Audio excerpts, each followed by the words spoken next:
రాష్ట్రంలో ఉద్యమాలు చేపట్టడం గురించి అక్కడ రాష్ట్రంలో జరుగుతున్న అవతకల గురించి ప్రస్తావన వచ్చినప్పుడు మేము కూడా అన్ని రాష్ట్రాల్లో ఎక్కడ మీటింగ్ అయినా కూడా మన ప్రాతినిధ్యం వహిస్తూ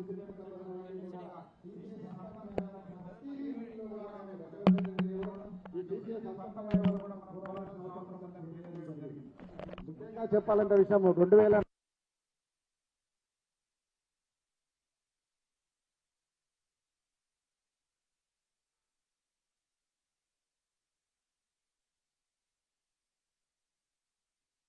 కనబడుతూ ఉన్నది.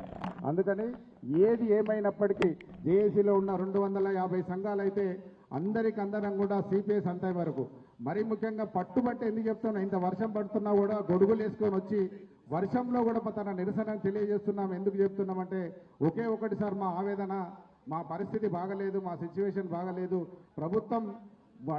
ప్రభుత్వంలోకి వచ్చే కంటే ముందు వాళ్ళు ఇచ్చినటువంటి మేనిఫెస్టోలో పెట్టుకొని రాగానే ఇమ్మీడియట్ అప్పటికప్పుడు రద్దు చేస్తాం, మాకు రావాల్సిన డిఏలను ఇస్తాం, మాకు కావాల్సిన పెన్షన్ ఇస్తాం, దాంతోపాటు పెన్షన్ పూర్తి స్థాయిలో సిపిఎస్ రద్దు చేసి ఓపీఎస్ ఖచ్చితంగా మేము అమలు పరుస్తామని చెప్పి, దాంతోపాటు పిఆర్సీ కూడా ఇస్తామని చెప్పి ఏమి ఇస్తున్నా ఒకటి తారీఖు నాడు జీతం తప్ప మిగతాది ఇప్పటి వరకు మాకు వచ్చిన దాఖలాలు లేవు సార్. ఈ విషయంలో చాలా సందర్భాల్లో మేము గొంతెత్తి కూర్చొని చెప్తూనే ఉన్నాం.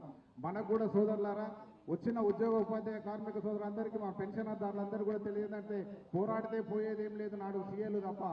ఏది ఏమైనప్పటికీ ఏ ప్రభుత్వం ఉన్నా ఎవరున్నా కూడా ఉద్యోగులను ఒక బావి దగ్గర పనిచేసే భార్యలాగా వ్యవహరిస్తున్నారు తప్ప మనల్ని ఉద్యోగులుగా గుర్తించడం లేదు. ఎందుకంటే ప్రభుత్వం ఏ పథకము చేపట్టినా ఆ పథకాన్ని క్రింది స్థాయిలో ఉన్న అందరి సామాన్య ప్రజలకు తీసుకెళ్లి వారిచ్చిన పథకాలను చేపట్టే విధంగా కృషి చేస్తున్నటువంటి మనము ఒక భావి భారత పౌరులను తీర్చిదిద్దే విధంగా ఒక టీచర్ వ్యవస్థను కానీ ఎన్ని వ్యవస్థలున్నా ప్రభుత్వ రంగ సంస్థలో పనిచేస్తున్న ఎవరికైనా సరే మన సిపిఎస్ అంతమయ్యే వరకు కూడా మనం పోరాడాల్సిన అవసరం ఎంతైనా ఉన్నది. లేకపోతే మన పరిస్థితి అగమ్య గోచరం. రిటైర్మెంట్ అయిన తర్వాత మనం బతుకమ్మ స్వస్థమ్మ హాస్పిటల్ అవుతాం, మన పెన్షన్ ఎంత ఉంటుంది, మనం ఏం జరుగుతుంది, ఎట్లా పడతాము, పిల్లల పరిస్థితి ఏంటిది. మనం 40-30 సంవత్సరాల నుంచి 40 సంవత్సరాలు కష్టపడి కూడబెట్టుకున్న డబ్బులను కూడా ప్రభుత్వం ఇచ్చే పరిస్థితిలో లేదు. నిన్నటికి నిన్న మొన్నటికి మొన్న మనం ఏర్పాటు చేసుకున్న ఈఎస్ఎస్ వచ్చిందని చెప్తే 3 నెలల నుంచి మన ఈఎంఐ కట్ అవుతుంది తప్ప దాని మీద మనం ఏం చేస్తున్నామో, ఎక్కడ పోతున్నాం, విధి విధానాలు ఏ విధంగా ఉన్నా, ఎట్లా చేస్తున్నది ఇప్పటికి పూర్తి క్లారిటీ లేదు. ఇలాంటి విషయాలన్నింటినీ కూడా చర్చించడానికి అసెంబ్లీలో మనందరి తరఫున తన గొంతెత్తి నిజాన్ని నిర్భయంగా నేర్చి చెప్పే విధంగా సార్కు పూర్తి స్థాయిలో అవగాహన ఉన్నది. ఎందుకంటే తను కూడా ఉద్యోగుల పక్షపాతి, ఎప్పుడు ఏ ఉద్యోగంకి ఏ ఆపద వచ్చినా ఏది జరిగినా సార్ మా పరిస్థితి ఇదంటే నేనున్నా అంటూ ముందుకొచ్చి మనందరికీ సాయం చేస్తున్నటువంటి మన స్థానిక శాసనసభ్యులు హరీష్ రావు గారు ఉన్నంతసేపు ఇక్కడి ప్రాంతంలో ఉద్యోగులకు ఎలాంటి భయం లేదని నేను నమ్ముతూ రేపైనా ఎప్పుడైనా మనం సిపిఎస్ అంతమయ్యి ఓపీఎస్ సాధించుకునే వరకు కూడా మనం ఇదే విధంగా సంఘటితంగా ఉండి పోరాటం చేసి సాధించుకోవాల్సిన అవసరం ఉందని తెలియజేస్తూ ఈ అవకాశం ఇచ్చిన మీ అందరి మరొకసారి ధన్యవాదాలు, కృతజ్ఞతలు. జై టీజర్. అన్న ధన్యవాదాలన్న. ఇప్పుడు జనజాగరణ అనేటువంటి కార్యక్రమాన్ని తీసుకొని రాష్ట్రమంతా కూడా వర్షంలో, ఇంత భారీ వర్షంలో కూడా వారు రాష్ట్రమంతా ప్రయాణం చేస్తూ సిపిఎస్ అంటేనే ఇది సాధ్యమవుతుందా, ఓపీఎస్ వస్తుందా అనేటువంటి టైం నుంచి 12 సంవత్సరాలుగా ఈ ఉద్యమాన్ని భుజాన వేసుకొని రాష్ట్ర వ్యాప్తంగా కూడా ఇంత భారీ స్థాయి ఉద్యమాన్ని నిర్మించినటువంటి గౌరవనీయులు టీఏసీపీఎస్యు రాష్ట్ర అధ్యక్షుల గారికి మా సిద్దిపేట జిల్లా శాఖ తరఫున వారికి స్వాగతం, సుస్వాగతం. ఒకసారి గట్టిగా చెప్పండి కూడా మన వేదిక మీద ఉన్నటువంటి వాళ్ళు, కింద ఉన్నటువంటి వాళ్ళు. ఎందుకంటే వారు చాలా శ్రమ కోర్చి ఈ కార్యక్రమాన్ని తీసుకున్నారు. వారికి స్వాగతం తెలియజేస్తూ ఇట్టి కార్యక్రమాన్ని ఉద్దేశించి గౌరవనీయులు మా రాష్ట్ర అధ్యక్షుల గారిని, సిద్ధప్రజ్ఞ గారిని ప్రసంగించాల్సిందిగా ఇన్వైట్ చేస్తున్నాం.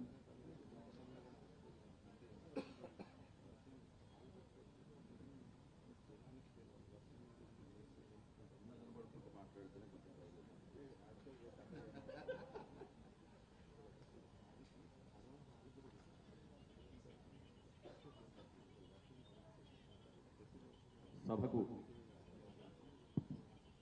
అధ్యక్షత వహిస్తున్న తెలంగాణ రాష్ట్ర contributory pension scheme employees union జిల్లా అధ్యక్షులు దేవరాజు గారు,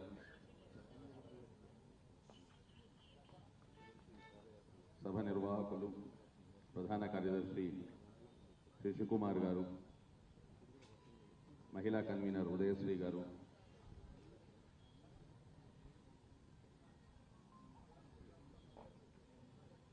ఈ సిపిఎస్ ఉద్యోగుల ఆర్తిని వినడానికి ఇక్కడికి విచ్చేసిన మాజీ మంత్రివర్యులు హరీష్ రావు గారు, వివిధ సంఘాల నుంచి సిపిఎస్ అంశంలోని ఆర్ద్రతను అర్థం చేసుకుని మీకు తోడుగా మేమున్నామంటూ వేదికను అలంకరించిన Telangana employees joint action committee chairman, secretary general మరియు అన్ని సంఘాల ప్రధాన బాధ్యులు అందరికీ కూడా ఉద్యమాభివందనాలు. అన్నిటికీ మించి కింద భూమి తడిగా ఉంది, పైనుంచి ఆకాశం వర్షిస్తోంది. ఛత్రీలతో మీరు, కానీ చుక్క తడవకుండా మేము, కానీ ఓపికతో మీరున్నారు.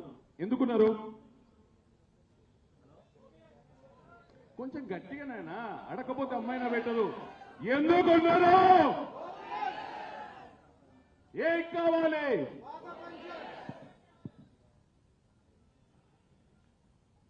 ఒకనొకప్పుడు సిపిఎస్ అంటూ ప్రజాప్రతినిధుల దగ్గరికి వెళ్ళినప్పుడు సిపిఎస్ రద్దు కావాలి సార్, సిపిఎస్ తో సమస్యలు చాలా ఉన్నాయని వాళ్ళు అడిగేవాళ్ళు, ఇదే ఏ పార్టీ? కమ్యూనిస్ట్ పార్టీ ఆఫ్ ఇండియానా, కమ్యూనిస్ట్ పార్టీ ఆఫ్ మార్క్సిస్ట్ అని. సిపిఐ సిపిఎం లాగా సిపిఎస్ ఒకటి అనుకునేవాళ్ళు. అక్కడి నుంచి సిపిఎస్ లోని బాధలు, లోటుపాట్లు, దుఃఖాలు, కష్టాలు, గ్రాట్యుటీ లేకపోవడం,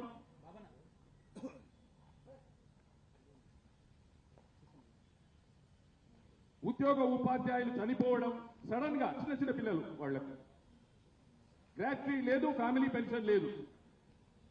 2004 సెప్టెంబర్ 1 తర్వాత నియమితులైన ప్రతి శాఖలోని ఉద్యోగి, అటెండర్ నుంచి అడిషనల్ కలెక్టర్ వరకు, ఎస్టీడీ నుంచి ప్రొఫెసర్ వరకు, డాక్టర్ కావచ్చు, ఇంజనీర్ కావచ్చు, లాయర్ కావచ్చు, ఏదైనా కావచ్చు, అందరి సమస్య ఒకటే. ఆ సమస్య సిపిఎస్. దాని నుంచి పాత పెన్షన్ మనకు రావాలని 2004 సెప్టెంబర్ 1 నాడు సిపిఎస్ పుట్టినప్పుడు మనం బతికిలేదు, మనం పుట్టలేదు ఇంకా. కానీ పుట్టక ముందే మన గొంతుకు ఉరితాడేసి మేలేసేది. బండ్లకు బండ్లు రిటైర్ అయిన తర్వాత పెన్షన్ వస్తే ఇంటికి తీసుకుపోవడానికి మీరు అసలు ఎక్కడ పెట్టుకుంటారని అడిగారు. కానీ వింటేమంటే అన్న, 22 సంవత్సరాల తర్వాత ఈరోజు అన్న మీరు కొంచెం లెక్కలేక దొరికేస్తుంది. నేను సంపూర్ణంగా అదే అంటారు కదా, నన్ను వాడుకోండి, నేను ఈరోజు అన్నట్టు ఈరోజు వాతావరణం. మొన్న మార్చి 31 22 సంవత్సరాల సర్వీస్ పెట్టి రిటైర్ అయిన ఒక వ్యక్తి ఆ నెల వరకు తీసుకున్నది ₹1,00,000 పైగా జీతం. రిటైర్ అయిన మరుసటి నెల వాళ్ళకి ఎంత వచ్చింది చెప్పండి? వాస్తవానికి రాదు, ఏది రాదు. ఎందుకంటే డిఏఎఫ్ కూడా ఇన్స్టాల్మెంట్ లో పడుతున్నాయి. లాస్ట్ ఇన్స్టాల్మెంట్ సెటిల్ అయితే తప్పితే ప్లాన్ అకౌంట్ క్లోజ్ కాదు. ప్లాన్ అకౌంట్ క్లోజ్ అయితే కానీ యాన్యుటీస్ పర్చేస్ చేయలేదు. అంటే ఈ రోజు మనం రిటైర్ అయితే కూడా 36 నెలల తర్వాత పెన్షన్ స్టార్ట్ అవుతుంది. ఈ 36 నెలలు ఏం చేయాలి? అడుక్కునేందుక అహమంట వస్తుంది, కాయకష్టం చేసేందుక శరీరం సహకరించదు 61 ఏళ్ల వయసులో. ఆ వ్యక్తికి వస్తున్న పెన్షన్ అని చెప్పబడే పెన్షన్ ₹5,128. ₹5,128 అప్పటి వరకు లక్షకు బతికిన వ్యక్తి ఏ విధంగా బతకగలడు? జస్టిస్ నగారా కేసులో సుప్రీంకోర్టు క్లియర్ గా చెప్పింది, పెన్షన్ ఒక భిక్ష కాదు అని. It's a deferred payment for the services rendered. కానీ దాన్ని ఏ స్థాయికి తీసుకొచ్చిందంటే, అసలు తెలియకుండా అనాలోచితంగా చేసిన ఎన్పిఎస్ విధానం వల్ల ఇప్పుడు ఆ ₹5,128 వచ్చే వ్యక్తి కుటుంబంలో 4 ఉన్నారు. హైదరాబాద్ లో వాళ్ళ ఇంటికి రాయే 18,000. పిల్లకు పెళ్లి కాలేదు, పిల్లగాడు అలాగే ఉన్నాడు, ఇంకా చదువుతున్నాడు. అన్నిటికంటే దానికంటే ఇంకో కొత్తది వచ్చింది. మీకు తెలుసా? అసలు సిపిఎస్ ఉద్యోగి అస్తిత్వమే ప్రమాదంలో పడింది. 600 కోట్లు, 1000 కోట్లు, 800 కోట్లు, 2000 కోట్లు ఇన్ని పడతాయి. ప్రతి చోట మనం అడుగుతున్నాం కదా మేమెంతో మాకంతా అని. మరి దీంట్లో ఎంతో పడ్డది మనకు ఈ రోజు వరకు? డిఏడిఎస్ ఇన్స్టాల్మెంట్ పడ్డాయా మీకు ఎవరికన్నా? పోనీ ఈహెచ్ఎస్ వచ్చింది. మనం ఉద్యోగంలో ఉన్నంత వరకు ఆటోమేటిక్ గా కట్ అయిపోతాడు మమ్మల్ని అడగకుండా. రిటైర్ అయినాక మాత్రం వాలంటరీ అట మనం 3 నెలలకు ఒకసారి డబ్బులు కట్టుకుని పోవాలట 6 నెలలకు వేయడానికి. ఎప్పుడు నాకు అవసరమో ఆరోగ్యం అప్పుడు లేదు. ఆ ఈహెచ్ఎస్ లో అంటే మైక్ ఉంది కానీ పని చేయట్లేదు. దేవరాజు గారు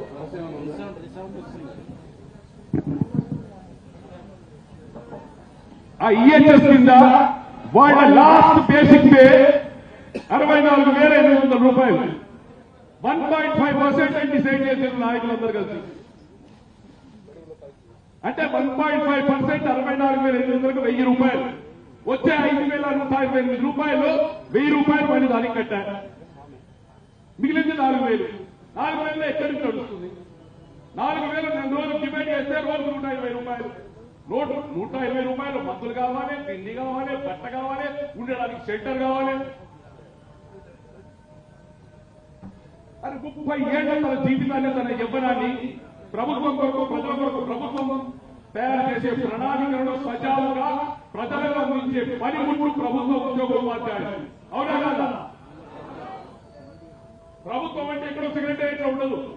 గ్రామంలో ఉన్న ఒక పంచాయత్ సెక్రటరీ వాళ్ళ కళ్ళకు చీఫ్ సెక్రటరీ, ఒక టీచరే గవర్నమెంట్. మరి 5,000తో బతకడం ఎలా? ఇది ఏదైనా పుస్తకం ఉన్న రాయాలి, కోర్సు అన్న పెట్టాలి. విజయానికి 7 చిట్కాలు అన్నట్టు. అది మేము పోయి చీఫ్ సెక్రటరీ గారు కూడా రిప్రజెంటేషన్ ఇచ్చిన ఫిబ్రవరి 11 రోజు ఇచ్చిన ఈహెచ్ఎస్ స్టార్ట్ అయ్యే కంటే ముందు. ఆయన ఇదో సమస్య ఉందా, ఇదెవరు మా దృష్టికి తీసుకురాలేదు అన్నాడు. అంటే సమస్య ఎక్కడొస్తుందంటే ఈహెచ్ఎస్ ట్రస్ట్ లో కూడా సిపిఎస్ సంఘం ఉండదు. వాస్తవానికి గత 10 ఏళ్లుగా 5.5 ఏళ్లు నా లీవ్లో పోయినాయి. ఎందుకంటే మన రికగ్నైజ్ కాదు, మనకు ఓడీలు ఉండవు, మనకు స్పెషల్ సీఎల్ ఉండవు. కొన్ని మన వాయిస్ వినాలి అంటే ఇదే సభనే మార్గం, మీడియానే సాక్ష్యం.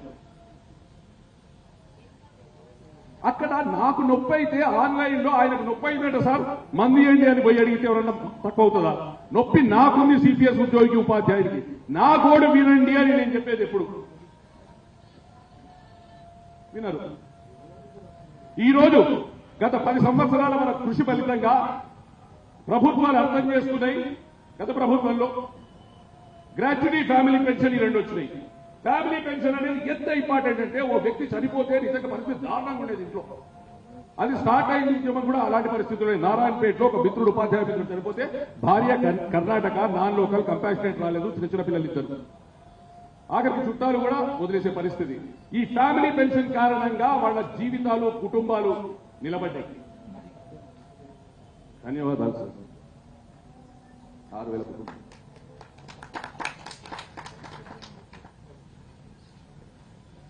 కానీ ఈ రోజు కూడా పరిస్థితి అలాగే ఉంది. మన చేసిన పోరాటాలతో మేనిఫెస్టోలో పాత పెన్షన్ పునరుద్ధరణ, సిపిఎస్ రద్దంశం పెట్టబడింది. 2.5 సంవత్సరాలు వెయిట్ చేసినాం. ఈ రోజు మన సంఖ్య 2,60,000. కనుక జనజాగరణ యాత్ర చేపట్టడం జరిగింది. 33 జిల్లాల గుండా 42 రోజుల పాటు 119 మంది శాసనసభ్యులు కలిసి నిరంతరాలు చేసి మన రోడ్డు చేసి ప్రభుత్వం నుంచి గౌరవ ముఖ్యమంత్రి గారి దృష్టికి తీసుకెళ్లారండి. మనం అందుతారు మీ మేనిఫెస్టోని మీరు గౌరవించండి, ప్రభుత్వ ఉద్యోగాన్ని ఆదరించండి, పదవి విరమణలో సామాజిక భద్రత కల్పించండి. వింటున్నారా?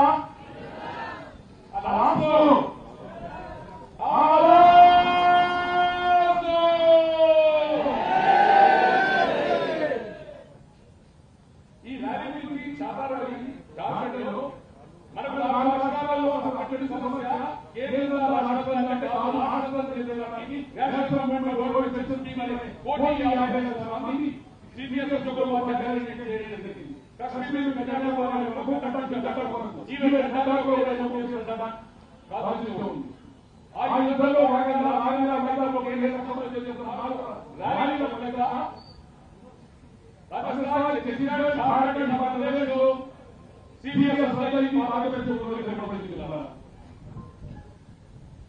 ఆ జార్ఖండ్లో ర్యాలీలో తెలుసుకున్నప్పుడు ఇలా ఇది కూడా రావాలి మంచి ర్యాలీ 50,000 మంది సడన్ గా చుట్టూ మార్కెట్ జనాలు చుట్టూ మార్కెట్ షాపులలో వెళ్ళి చెత్రీ చుట్టుకుంటే సగం నుంచి చెత్రీ లేకుండా నడిచిపోతారు.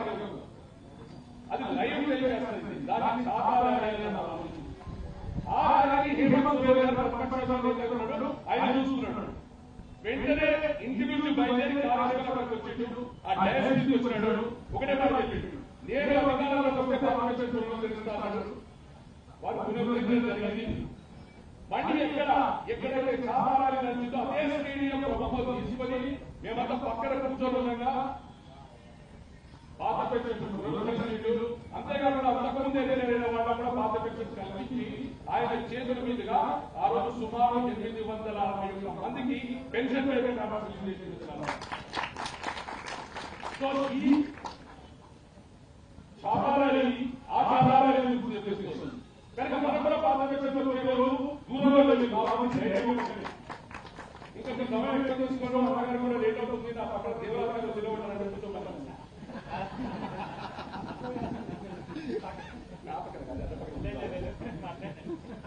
మాట్లాడాలని చెప్పండి.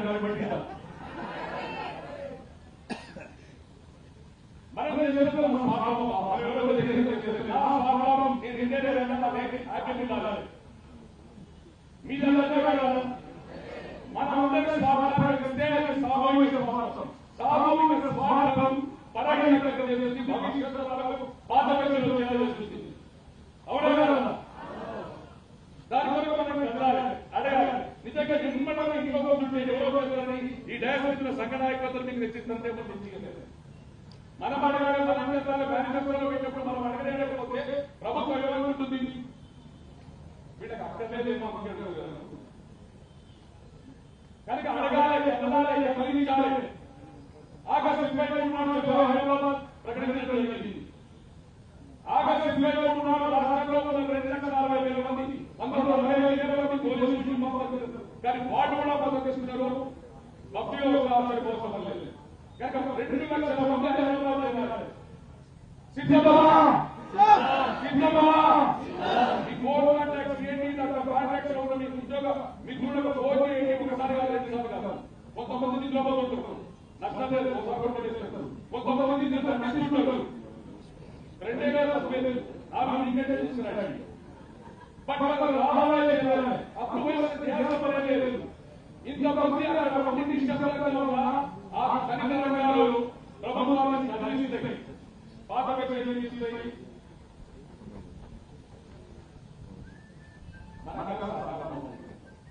దానికి అన్నగారు హరీష్ రావు గారు వారికి ఉద్దేశించడం జరిగింది. కాబట్టి వారికి విన్నపం వారు శిక్షణతో ఇన్స్టాల్మెంట్స్ ఏజెంట్స్ పడాలని కూడా పడ్డాయి. కనుక వారు ఈ విషయాన్ని అసెంబ్లీ ద్వారా మరియు ప్రభుత్వానికి ముఖ్యమంత్రి గారికి లేఖ ద్వారా వారు ఏ విధంగా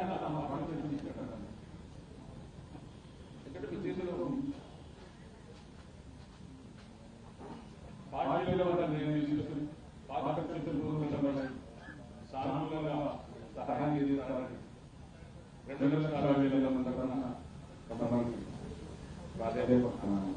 అదేవిధంగా నాతో పాటు ఎండలో ధన్యవాదాలు. ఎన్ని ప్రయాణాలు ఎన్ని వచ్చినా కూడా మీకు అవసరం ఉన్నారు. Thank you.